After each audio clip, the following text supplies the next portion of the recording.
सपना बुनते हैं आप सब। दोस्तों, मैं सुशील तिवारी उत्तर प्रदेश के एक ऐसे गांव में आया हूं जिसका एक ऐसा बड़ा इतिहास रहा है। शायद ही कोई ऐसा हॉस्टल या कॉलेज हो जो जहां पे इस गांव की प्रतिभा ना रही हो। मेरे कैमरामैन थोड़ा इन बच्चों को दिखा दे। मैं कहूँ खेलों का एक ऐसा हब। और ठीक मेरे सामने अगर आप कैमरा करें, इन छोटे छोटे बच्चों को दिखा पा रहा हूं जो बदलते भारत की तस्वीर की अगर हम बात करते हैं, एक ऐसी हस्ती हमारे पास है जिन्होंने इसी ग्राउंड से उस सपने को बुना। और सपना साकार कैसे किया जाता है जब तिरंगे का टैग लग जाता है, भारत टीम का वो प्रतिनिधित्व करते हैं। हमारे साथ एक खास मुलाकात मिथिलेश सिंह जी के साथ, ओएनजीसी का हिस्सा थे, भारत टीम के कप्तान बने। आज साझा करेंगे, इसके साथ ही जो बच्चों के कैंप का भी आयोजन था, इन्होंने वो सभी चीजें शेयर की।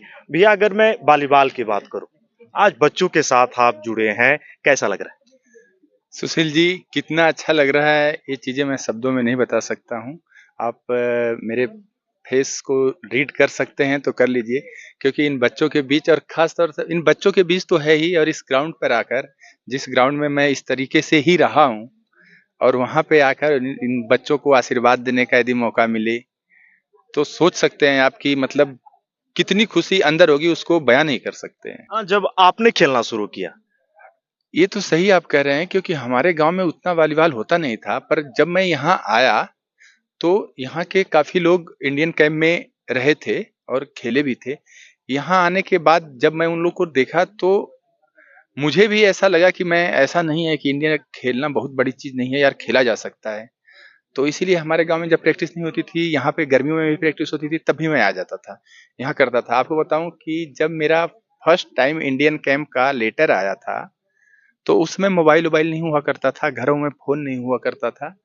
मैं यहाँ पे था और उसकी सूचना मुझे मेरे घर गई, और वहाँ से मेरे भैया, उस समय व्हीकल का भी आपको पता ही है कितनी मुश्किल थी। वहाँ से गाजीपुर आए, गाजीपुर से कुंडेसर आए, कुंडेसर से तांगा पकड़ कर वो यहाँ आए, क्योंकि फ़ोन तो था नहीं कि बता दें किसी को।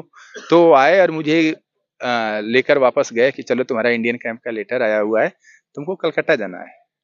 फिर मैं यहाँ अपना मेरा जो दोस्त है सुशील है, धनंजय है, हरराम है, तो हम लोग एक ही साथ कॉलेज में भी रहते थे, वहाँ भी और यहाँ भी एक ही साथ। जैसे किसी का इस घर में टोला, इस टोले में घर है, किसी का उस टोले में। गांव भी बहुत बड़ा है, आप जानते ही हैं। फिर भी हम लोग इकट्ठा ही रहते थे मैक्सिमम टाइम, सुशील के यहाँ, नहीं तो धनंजय के डेरा पे। ऐसे ही हम लोग रहा करते थे, कभी इनके डेरा पे, कभी उनके डेरा पे। मतलब वो प्रैक्टिस तो होता ही था, एक एडवेंचर कैंप टाइप भी हो जाता था। तो इसलिए यहाँ से बहुत ज़्यादा मेरा जुड़ाव है, और इसीलिए मैं हमेशा आता रहता हूँ। मेरा कोई ऐसा साल होगा जिस साल मैं नहीं आता, मैं हमेशा आता अगर मैं वॉलीबॉल की बात करूं और वॉलीबॉल के सपने को बुना, आज जो बच्चे देख रहे हैं, जो ये छोटे छोटे बच्चे हैं, आप काफी मदद भी करते हैं। मिथिलेश जी, उनको क्या कहेंगे? इसके साथ ही शेरपुर की माटी की मैं बात करूं, एक ऐसा इतिहास है कि अगर बच्चा माता के गर्भ में ही हो तो उस वॉलीबॉल को वो सीखने लगता है। देखिए, शेरपुर की माटी के बारे में कुछ भी यहाँ पे आके कहना, एक तरह से मैं समझूंगा कि तौहीन होगा, क्योंकि ये खुद ही इसका इतना लोगों में वो है।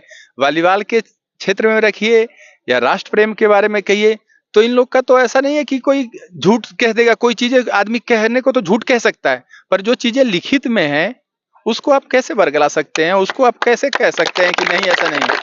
तो ये देश प्रेम और खेल के प्रति भावना, यहाँ के बच्चों को उसकी सर्टिफिकेट मुझे लगता है नहीं है कि किसी की सर्टिफिकेट की जरूरत है। ये खुद में एक सर्टिफिकेट है, शेरपुर खुद में एक सर्टिफिकेट है कि वॉलीबॉल का खिलाड़ी और देश प्रेम यहाँ के होना ही वो सर्टिफिकेट हो गया मेरे हिसाब से। थोड़ा सा लाइट कर दें, लाइट का यहाँ पे थोड़ी सी दिक्कत है, थोड़ा सा भी आप आ जाएं। जो जो सोनी जी यहाँ के हीरो हैं भाई, जो मदद की। मुझको फोन किया, मुझको राधेश्याम चाचा जी ने फोन किया। भैया, इनको क्या कहेंगे आप?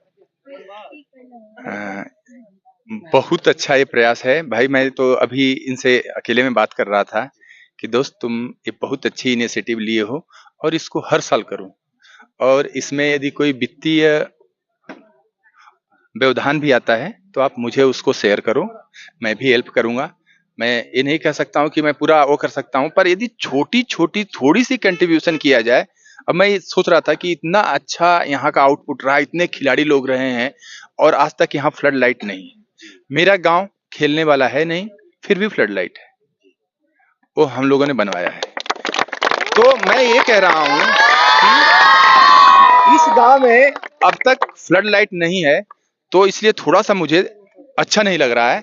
और मैं यहाँ पे पिछली बार एक टूर्नामेंट कोऑर्डिनेट किया था, तो मैंने बल्कि संजय भैया से कहा भी था कि भैया देखिए ये पोल रहने दीजिएगा और लाइट हम लोग किसी तरह मैनेज करवा सकते हैं। तो ऐसा नहीं है, अब ये सोचना है कि हमको यहाँ लाइट लगवाना है, तो ये नहीं सोचना है कि वो भाई एक ही कोई लगाएगा। अरे हम जाएंगे, कोई एक पोल दे देगा, कोई एक लाइट दे देगा, ऐसा करेंगे ना तो करने वाला भी खुश होकर देखे। किसी पे पूरा वर्णन डाल देना तो आदमी भागेगा। पर यदि मान लीजिए मैं कहा सुशील भाई यार एक थोड़ा सा छोटा सा हेल्प कर दो, एक बाल दे दो। यदि मैं कहूंगा 50 बाल दे दो तो आप कहोगे यार यार आप घुमाओगे मुझे। पर मैं कहूंगा सुशील भाई यार एक बाल दे दो, तो कहे ठीक है भैया दे देता हूँ, आप कर देंगे ना। पर यदि मैं पूरा आपसे ही वो करूंगा तो शायद आप थोड़ा बहुत, यदि मान लीजिए आप पे है उतना तो कर भी सकते हैं, और नहीं है यदि कम ही है उसी हिसाब से सब लोग यदि खिलाड़ी चाहे ना, 4 खिलाड़ी मिलकर एक पोल ले ले, एक खिलाड़ी एक लाइट दे दे। इतने लोग नौकरी वाले हैं कि अपने जेब खर्चे का यदि 10% भी दे देंगे, तनख्वाह का नहीं कह रहा हूं, जेब खर्चे का 10% भी दे देंगे तो यहाँ रातों रात फ्लड लाइट खड़ा हो जाएगा। तो ऐसा कुछ मैं सोच रखा हूँ, यहाँ के खिलाड़ियों से भी कहूंगा और उसमें मैं खुद भी कुछ हेल्प करूंगा। आपसे थोड़ा सामने आ जाए। जितनी मेहनत की, ये पहला साल था जो मैंने देखा, क्या ये कारवां जारी रहेगा? अपने बच्चों को क्या कहेंगे? बच्चों से मैं बहुत खुश हूँ और ये मेहनत जारी रहेगा। मैं कोशिश करूंगा कि प्रत्येक साल इस कैंप को लगाया जाए और जब भी मौका मिलेगा साल के भीतर मैं आता रहूंगा और बच्चों से हमेशा जुड़ूंगा और इनका कैंप चलता रहेगा। दोस्तों, खेलों की प्रतिभाओं को निखारते कैसे हैं? यहाँ पर आइए, शेरपुर की आबो हवा कुछ और कहती है। भैया इतना समय दिया, बहुत बहुत धन्यवाद। धन्यवाद सुशील।